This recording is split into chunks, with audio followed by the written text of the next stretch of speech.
Do you have a particular person in mind that you always have to message first to start a conversation? Or maybe that's you. You wait, you watch, you scroll through your phone, but you just can't bring yourself to write that first text.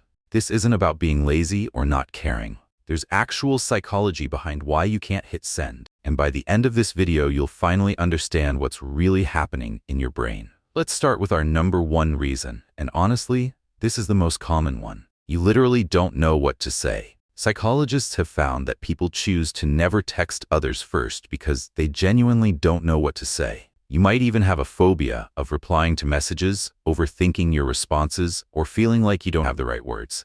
Think about it. When someone texts you first, they've already given you the topic. They've done the hard work. All you have to do is respond. But starting from scratch, that's a whole different level of mental effort. Cognitive psychologist Daniel Kahneman would explain this through what he calls System 2 thinking. Starting a conversation from scratch requires focused mental effort. Your brain is asking, what if I say the wrong thing? What if it's boring? What if they think I'm weird for reaching out? So instead of risking it, you just don't text at all. And the longer you wait, the harder it gets. Now we move on to number 2. And this one hits different. You're protecting yourself from rejection. Psychologist Geraldine Downey discovered something called rejection sensitivity. It's when your brain interprets even small things, like someone not replying immediately, as total rejection. And here's what's wild. Studies show that for rejection-sensitive people, getting ignored in a text actually lights up the same parts of the brain as physical pain. So when you don't text first, you're not being difficult. You're literally trying to avoid what your brain experiences as getting hurt. By waiting for the other person to reach out, you're forcing them to prove they care before you risk that pain. It's a protection strategy your brain developed, probably from past experiences where you reached out and got burned. But here's the problem. The more you avoid texting first, the more isolated you become. And eventually, people stop trying. Your fear creates the exact rejection you were trying to avoid in the first place. Now, number 3 is a little bit interesting because it's actually about control. Psychologists call this a dominance strategy. You view relationships through social exchange theory, where every interaction is give and take. They text you, then you text them. It's not that you're trying to manipulate anyone.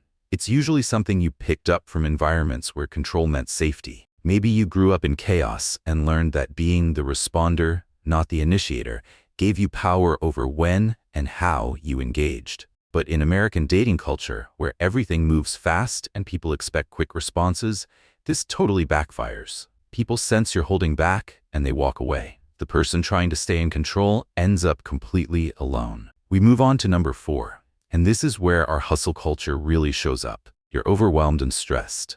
Getting a lot of texts throughout the day can be a major source of stress. You may feel scared to read your messages or pressured to respond right away.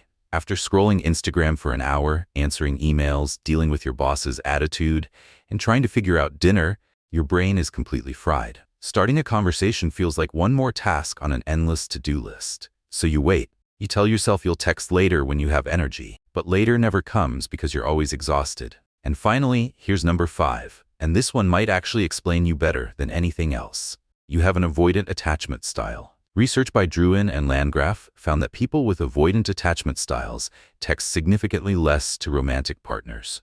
They need time to process emotional interactions. Here's what happens in your brain. While people with anxious attachment text more and wait by their phone, you pull back. This creates a toxic cycle. The anxious person texts more desperately, which makes you retreat even further. And get this. A study by Halpern and Katz in 2017 found something shocking. More texting actually leads to more conflict and less intimacy in relationships over time. So if you're someone who never texts first and you're avoidant, you're not broken. Your nervous system just needs space. But you have to communicate that instead of going completely silent and leaving people confused. Here's the truth nobody talks about.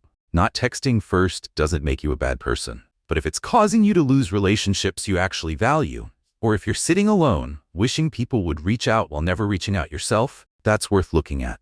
The question isn't, should you always text first or never text first? The question is, are you choosing this behavior consciously, or is fear, exhaustion, or past pain choosing it for you? Because once you understand the psychology behind it, you can decide if you want to change it, or if you're perfectly fine exactly as you are. If this made you see your texting habits in a completely different way, hit that subscribe button.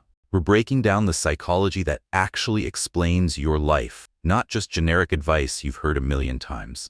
And if you want to dive even deeper into understanding yourself, join our newsletter community. The link is in the description. It's where we share real psychology that hits different.